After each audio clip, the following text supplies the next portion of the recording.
नमस्कार, आप देख रहे हैं व्हाइट पेपर। मैं हूं आपके साथ आशा सरमाल। चलिए शुरुआत करते हैं व्हाइट पेपर की बड़ी खबर के साथ ही शुरुआत करते चले, बताते चले कि अब अगला नंबर हाफिज सईद या फिर मसूद अजहर का हो सकता है। और हाफिज सईद दो, शांति लो।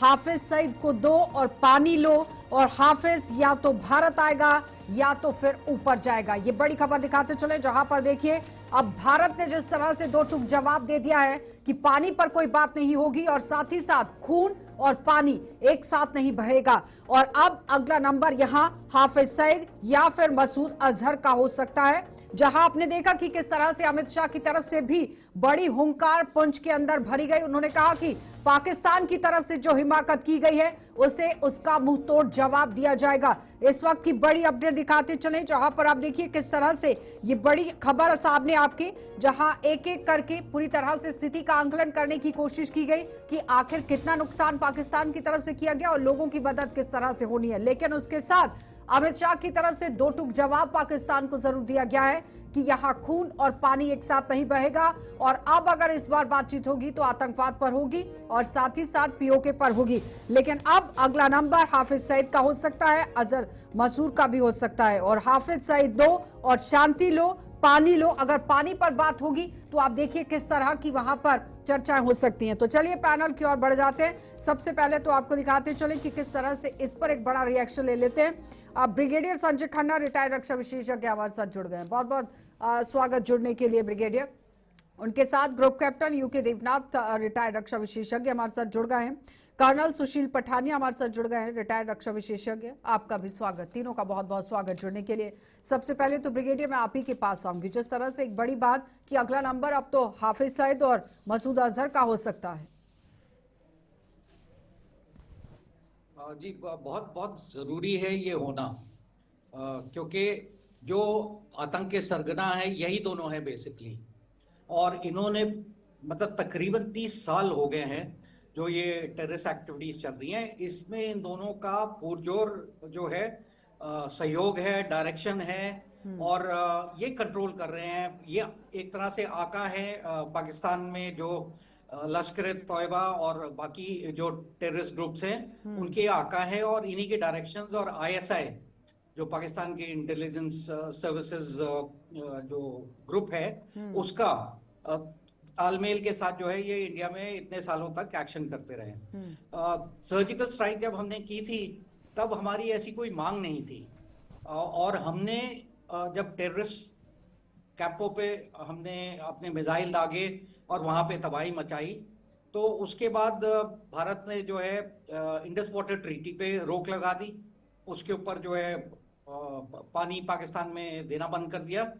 तो एक दो तरह से उन्होंने चौक किया, एक मिलिट्री एक्शन लेके, और जो कि अभी भी जारी है। हमने उसको बंद नहीं, ऑपरेशन सिंदूर अभी भी बंद नहीं हुआ है। और ये आईडब्ल्यूटी का जो हमने किया है, इससे पाकिस्तान में जो है त्राही त्राही हो रही है।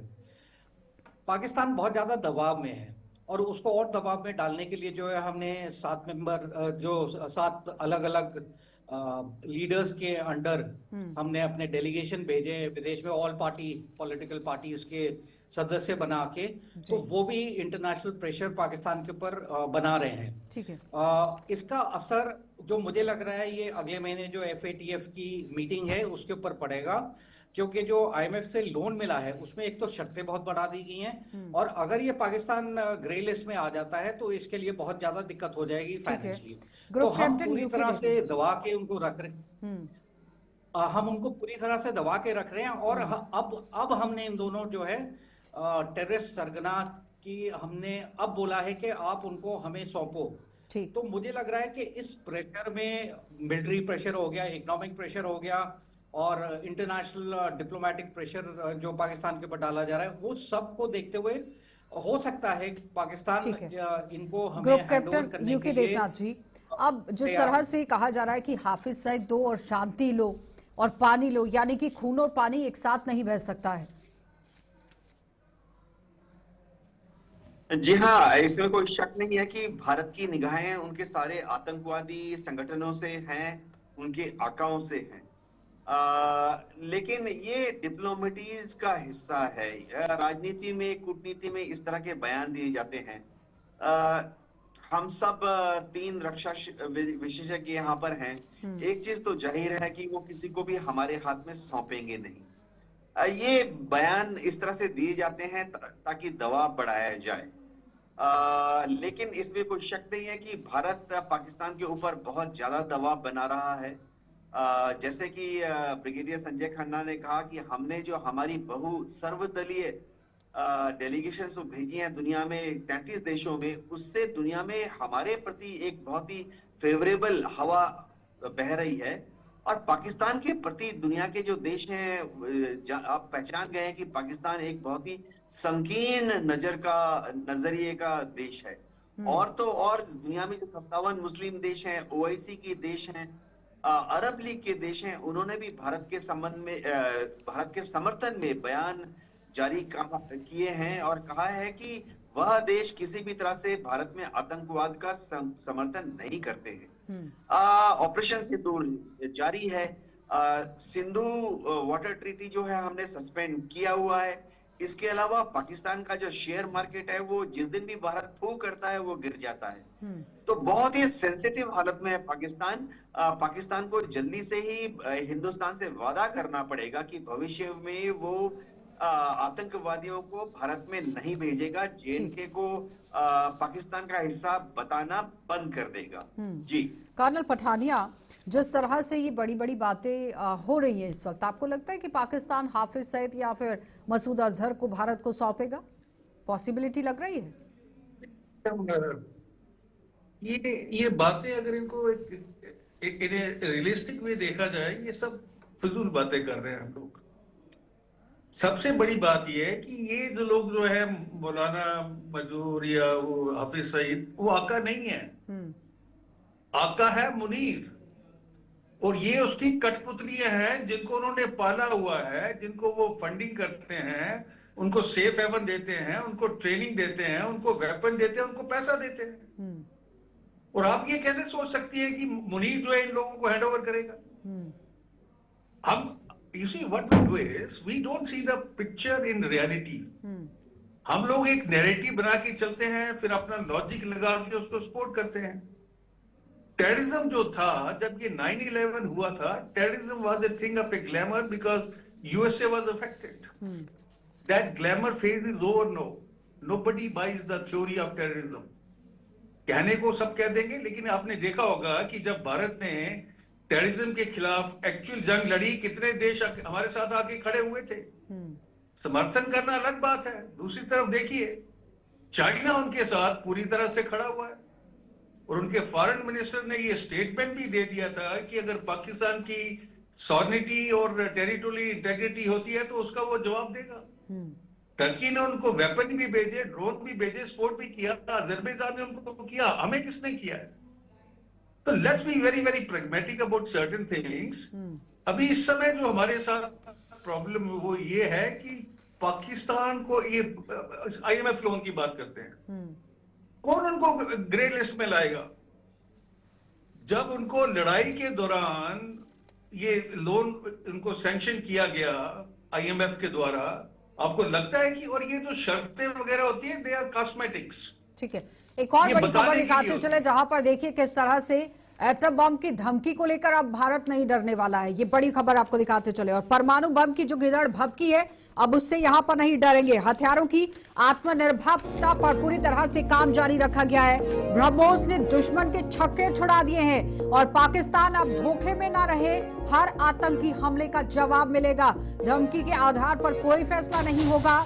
शहबाज ने भी मान लिया है कि भारत ने उन्हें धूल चटा दी है। भारत ने पाकिस्तान कराची एयरबेस पर हमला किया और जवाब देने का तरीका, वक्त सेना खुद तय करेगी।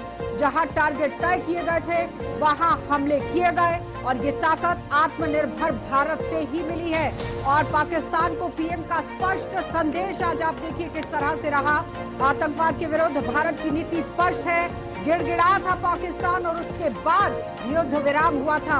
वो धोखे पे ना रहे कि ऑपरेशन सिंदूर अभी भी जारी है और ये लड़ाई अभी भी लंबी चलेगी। यानी कि ब्रह्मोस ने दुश्मन के छक्के यहाँ पर छुड़ा दिए हैं। एटम बम की धमकी से अब भारत नहीं डरने वाला है। क्योंकि बार बार इसकी दुहाई दे जा रही थी, लेकिन अब इससे भी नहीं डरेंगे। हथियारों की आत्मनिर्भरता पर काम पूरी तरह से जारी है और छक्के जिस तरह से दुश्मन के ब्रह्मोस मिसाइल ने छुड़ाए हैं, उसका जीता जुगता यहाँ पर सबूत आप देखिए किस तरह से यहाँ शहबाज ने खुद ही मान लिया है। उन्होंने कहा कि यहाँ कराची एयरबेस पर हमला किया गया और भारत की तरफ से आप देखिए किस तरह से नेस्तनाबूत यहाँ पाकिस्तान को किया गया है। चलिए ब्रिगेडियर संजय खन्ना, जिस तरह से पीएम की तरफ से भी ये कह दिया गया कि आतंकवाद पर स्पष्ट नीति है, अब डरने वाले नहीं हैं हम लोग, हथियारों को लेकर आत्मनिर्भरता को लेकर भी काम चल रहा है। जी, मैं आपका ये न्यूक्लियर पावर का इस्तेमाल करने से उसके बारे में बात करने से पहले मैं पठानिया साहब ने दो चीजें कही, मैं उसके साथ आधा समर्थन रखता हूँ, आधा नहीं। जो पॉलिटिकली डिबेट तो मैं कर ही नहीं रही ना ब्रिगेडियर खन्ना, पॉलिटिकली डिबेट तो मैं कर ही नहीं रही ना कि मैं उस मुद्दे पर जाती, पर खैर अगर आपने उठाया है तो बोल दीजिए। जी, जो पाकिस्तान में टेररिस्ट ऑर्गेनाइजेशंस हैं, उनके आका जो है ये सईद और अजहर मसूद ही हैं, और ये बोल रहे थे कि मुनीर इनके आका है। मुनीर तो अभी आए हैं, ये दोनों तो बहुत दशकों से जो है सक्रिय हैं। दूसरा बात इन्होंने ये कही थी कि हमारे समर्थन में कोई नहीं आया, रशिया हमारे समर्थन में 100% आया, उसने स्टेटमेंट भी दी है। दूसरा, ये जो अब हमने डेलीगेशन भेजी है, ये इसीलिए भेजी गई हैं कि दुनिया में ये समझाने के लिए कि टेररिज्म क्या है हमारे लिए, हमारे यहाँ कितनी मौतें हो रही हैं, कितने टेररिस्ट अटैक्स हो रहे हैं, कितनी सफरिंग्स हैं, जो दुनिया में समझ नहीं रहे थे लोग। जब आप 1-on-1 जाके घंटों अपनी ब्रीफिंग देते हैं, एविडेंस प्रोड्यूस करते हैं, तो उसके मायने रखते हैं, तो वर्ल्ड ओपिनियन जरूर चेंज होगी। अब आते हैं न्यूक्लियर आर्सेनल के ऊपर। जो है ये पाकिस्तान जो है, जब से इन्होंने न्यूक्लियर ब्लास्ट किया था और वेपनाइज अपने आप को किया है, तब से ये राग अलाप रहे हैं कि हम न्यूक्लियर स्ट्राइक करेंगे, हम इस्तेमाल कर सकते हैं अपने असला का। वो ये भूल जाते हैं कि सिर्फ वही उनके पास ही न्यूक्लियर आर्सेनल नहीं है, हमारे पास भी न्यूक्लियर हथियार हैं, और इसलिए हमें डरने की जरूरत नहीं है। अभी तक हम सॉफ्ट स्टेट थे। आप देखिए, पार्लियामेंट पे अटैक हुआ, हमने कुछ नहीं किया, मुंबई में अटैक हुआ, हमने कुछ नहीं किया, क्योंकि हम सॉफ्ट स्टेट थे और सॉफ्ट स्टेट माने जाते थे, और पाकिस्तान इस चीज को अच्छी तरह समझता था। पर जब से मोदी साहब आए, तब से उन्होंने जो है, आप देख लीजिए 2016 में क्या किया, 19 में क्या किया, और अब क्या किया, और आगे क्या करने वाले हैं जी। तो ये गिगट भपकी जो पाकिस्तान बार बार दे रहा था, अब उसकी समझ में आ गया कि वो चलने वाली नहीं है, और अगर जरूरत पड़ी तो हो सकता है कि इंडिया फर्स्ट स्ट्राइक करे न्यूक्लियर। जिस तरह से बार बार ये सवाल उठ रहा था कि सीजफायर क्यों हो गया, युद्ध विराम क्यों हो गया था, अभी तक नहीं पता चल पा रहा था, क्योंकि विपक्षी पार्टियां भी सवाल उठा रही थी। लेकिन साफ तौर पर पीएम की तरफ से ही ये साफ कह दिया गया कि जब पाकिस्तान गिड़गिड़ाया, उसके बाद युद्ध विराम हुआ था। जी हाँ आशा जी, मैं दर्शकों को ये बताना चाहता हूं कि युद्ध विराम क्यों हुआ। देखिए, जब भी फौज युद्ध करने जाती है तो उसका एम यानी लक्ष्य पहले से ही निर्धारित कर लिया जाता है। लक्ष्य निर्धारित करते हैं देश के नेता, देश की जो पॉलिटिकल लीडरशिप है। फौजी पार्सल्स में हम ऐसे कहते हैं कि प्रिंसिपल ऑफ वॉर होते हैं, यानी युद्ध कैसे लड़ना है। पहला प्रिंसिपल ऑफ वॉर होता है selection and maintenance of aim, कि युद्ध के पहले ही अपना ध्येय चुन लीजिए, और उसके बाद अपने जितने रिसोर्सेज हैं, एनर्जी है, हथियार है, मैन पावर है, देश की जो कॉम्प्रिहेंसिव नेशनल पावर है, उसका इस्तेमाल करते हुए ध्येय को हासिल कर लीजिए। तो देश की जनता को पहलगांव में जब हमला हुआ था तो पाकिस्तान के ऊपर बहुत गुस्सा था, और पहली मांग देश की जनता से जो उठी थी कि हमें बदला लेना है।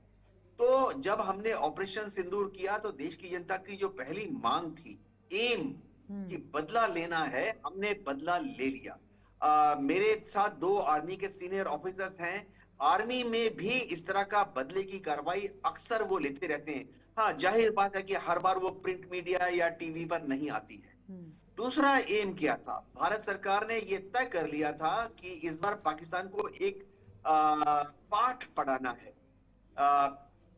Teach him a lesson, teach them A lesson, यानी पाकिस्तान को एक ऐसा पाठ पढ़ाना है कि वो भविष्य में याद रखेगा कि अगर उसने फिर से भारत में या जम्मू कश्मीर में आतंकवादी गतिविधियों को अंजाम देने की कोशिश की तो हम उसके साथ क्या व्यवहार करने वाले हैं, इसका एक टोकन मात्र, एक शुरुआत, एक ट्रेलर दिखाना था।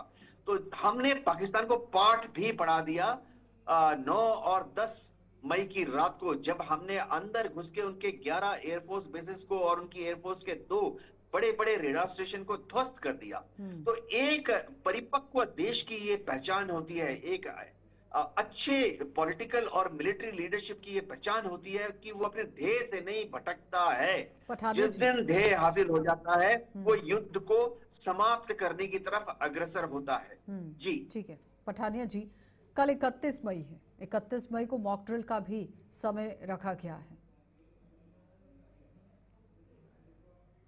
देखिए Asha ji, it's a good thing, mock drill करनी चाहिए। I always been saying that preventive measures always better than the cure. इससे पता भी चल जाता है हमारी तैयारियां कितनी है, कितना कोऑर्डिनेशन है, कहाँ कहाँ कमी है। तो ये सारी चीजें आस्ते से इंप्रूव होगी, क्योंकि ऑपरेशन सिंदूर अभी ओवर नहीं हुआ है। अभी हमारे मित्र देवनाथ सर बता रहे थे, आई एग्री विद हिम, कि जब भी कोई ऑपरेशन होता है उसका एम होता है। सवाल ये है कि इस समय जो खबरें आ रही हैं कि वो पाकिस्तान ने, उनके डीजीएमओ ने गिड़गिड़ा के हमारे डीजीएमओ को बोला और उसके बाद पॉलिटिकल पार्टीज ने इसको एक्सेप्ट किया, लीडरशिप ने या मोदी साहब ने, कि ठीक है हम सीज फायर कर लेते हैं। लेकिन सीज फायर की अनाउंसमेंट कहां से हो रही है? अगर हमारा एम दोनों अचीव हो गए थे, बदल लेने का भी एंड टू टेल पाकिस्तान की look we are not going to accept your nonsense in future. और पाकिस्तान की नॉनसेंस क्या है? पाकिस्तान की नॉनसेंस ये है कि continuously they are pushing in the militants and creating trouble and killing our soldiers and civilians. क्या उसके ऊपर रोक लग जाएगी? I hope and pray that it happens, but my intellect says no, it's not going to happen. तो ये कुछ चीजें हैं जो हमें इंट्रोस्पेक्ट करनी पड़ेंगी, क्योंकि कोई भी देश महान देश नहीं बनता है जब तक वो ट्रुथफुल इंट्रोस्पेक्शन ना करे, अपनी कमी को ना पहचाने। आज आपने देखा होगा, Devdas sir will agree with me, अगर हम अपनी एयर पावर की बात करते हैं, हमारी एयरफोर्स ने, ये उन्हीं का ऑपरेशन था। Full credit to air chief, We did a wonderful job. उनके टेररिस्ट कैंप को मारा, उनके एयरबेस को तबाह किया। It was a total moral ascendancy and a domination of the sky. अभी जो उनकी मीटिंग है वो कहते हैं कि हमें तो टाइम पे सामान मिलता ही नहीं है। इस समय हमारी जो ऑथराइजेशन है, we need 42.5 स्क्वाड्रन्स और हमारे पास हैं कितने? 31। उसके अंदर 2 हैं MiG-21 which are phased out. Jaguar जो एयरक्राफ्ट है, fighter aircraft, nobody in the world is using it. So we have to look inwards and we cannot say कि ठीक है जी, it's a man behind the machine, but machine भी तो बढ़िया चाहिए ना जी हमें। जी हमारा जो डिफेंस का बजट है 2013-14 में ये, हाँ जी ब्रिगेडियर खन्ना, आपको आवाज आ रही है? हेलो ब्रिगेडियर खन्ना, जवाब दीजिएगा कि जिस तरह से कर्नल पठानिया कह रहे हैं कि अब तो अंदर देखने की जरूरत है कि आपके घर के अंदर क्या कमियां हैं, उसे जल्द से जल्द पूरा करने की जरूरत है।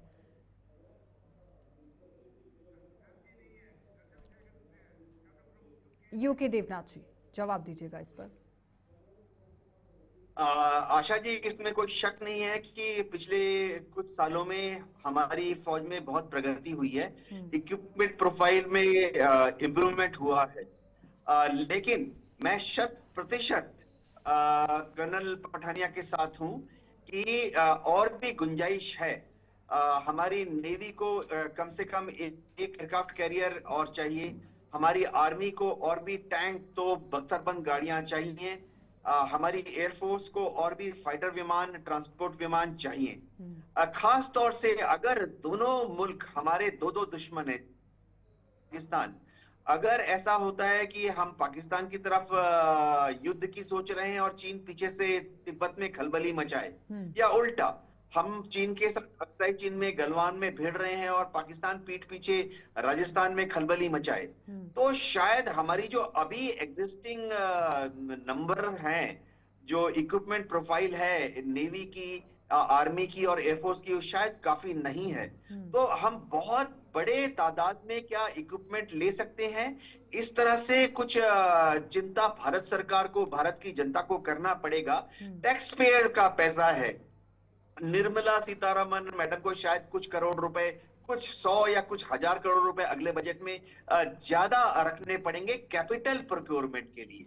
जी कर्नल पठानिया, वो कह रहे हैं कि अब तो बजट में पैसों को रखना पड़ेगा, उसमें बजट को बढ़ाना पड़ेगा। अच्छा जी, मैं आपके साथ कुछ फिगर शेयर करूंगा। 2014 में हम अपनी जीडीपी का 2.3% हम डिफेंस बजट में दे रहे थे। 2020 तक ये चलता रहा और अभी जो पिछला बजट पास हुआ है, we have come down to 1.9%। You combine inflation factor with this, then आत्मनिर्भरता के लिए देखिए मैडम, आत्मनिर्भर कोई भी अगर देश आत्मनिर्भर बनना चाहता है, उसके पास रिसर्च एंड डेवलपमेंट की फैसिलिटी होनी चाहिए। जो कंट्रीज हैं, इजराइल, स्वीडन, आप चाइना ले लीजिए, उनकी बहुत बड़ी जीडीपी है। तो कुछ country 3.4% of their GDP they are devoting towards the research and development, और हमारा कितना है? जस्ट 1.6 और 1.8। अगर आप रिसर्च एंड डेवलपमेंट के ऊपर पैसा नहीं खर्च करते हैं तो आप कैसे आत्मनिर्भर बनेंगे? मेरे को समझ नहीं आ रहा है। तेजस प्रोजेक्ट देख लीजिए, कितना मेरे ख्याल में 80 से चल रहा है ये, और इंजन के लिए हम डिपेंडेंट है वो जी मोटर्स या जो भी है यूएसए के लिए, और वो हमें दे नहीं रहे। Devnath sir will realize it more pragmatically कि तेजस मार्क 1 से लेके हमारे पास इंजन ही नहीं है, और हम उनके ऊपर डिपेंडेंट हैं, साल निकलते जा रहे हैं। तो ये कुछ चीजें हैं जो हमें देखनी पड़ेंगी, and more so in the light of threat which is coming in times to come. U K Devnath, ये जो कॉन्फ्लिक्ट था, it is very clearly stated कि China and Pakistan are going to fight as one entity, and the third entity may be Bangladesh, let me tell you. ठीक है brigadier Khanna, अगर हम अभी देखें कि जिस तरह से बार बार कहा जा रहा था कि ऑपरेशन सिंदूर अभी भी जारी है, और अगर दोबारा से इस तरह से पाकिस्तान कायराना हरकत करता है तो फिर जो पिछले दिनों में कुछ हुआ उससे बढ़कर अब कार्रवाई होगी पाकिस्तान के खिलाफ। जी बिल्कुल बिल्कुल। अभी आप ये देखें कि हमने सिर्फ अपनी एयर डिफेंस को इस्तेमाल किया है और पार्शली एयरफोर्स को इस्तेमाल किया है। अभी हमने ना फौज को मोबिलाइज किया था और ना नेवी को मोबिलाइज किया है। सिर्फ हमने एक एयरक्राफ्ट कैरियर जो है वो कराची पोर्ट को जो है वहां पे ब्लॉकेट के लिए भेजा था, पर हमने ना अपनी सबमरीन्स को इस्तेमाल किया है, ना दूसरे एयरक्राफ्ट कैरियर को, और ना ही एयरफोर्स को। तो अगर पाकिस्तान ये गड़बड़ी फिर फैलाता है तो अब की बार जो है और जबरदस्त उसके ऊपर प्रहार किया जाएगा। और ये संदेश एक्चुअली ठीक है खन्ना जी, पूरी दुनिया को हम देते जा रहे हैं कि पाकिस्तान जो है वो अगर करेगा कुछ तो हम रिटेलिएटरी एक्शन इसे बढ़ा के करेंगे। चलिए आशा जी। यूके देवनाथ जी, एक लास्ट कमेंट कर दीजिए। आशा जी, इसमें कोई शक नहीं है कि हमारी फौज का मोराल बहुत हाई है।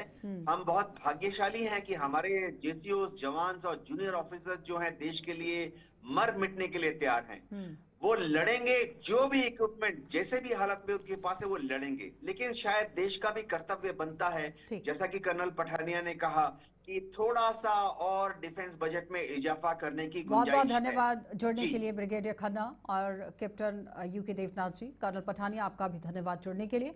तो फिलहाल भारत ने तो आप देखिए किस तरह से छक्के पाकिस्तान के छुड़ाए ही हैं, लेकिन इस बीच में प्रधानमंत्री की तरफ से एक बार फिर से ये बात कह दी गई है कि तारीख, समय और तरीका सेना खुद तय करेगी। आप देखते रहिए कार्यक्रम।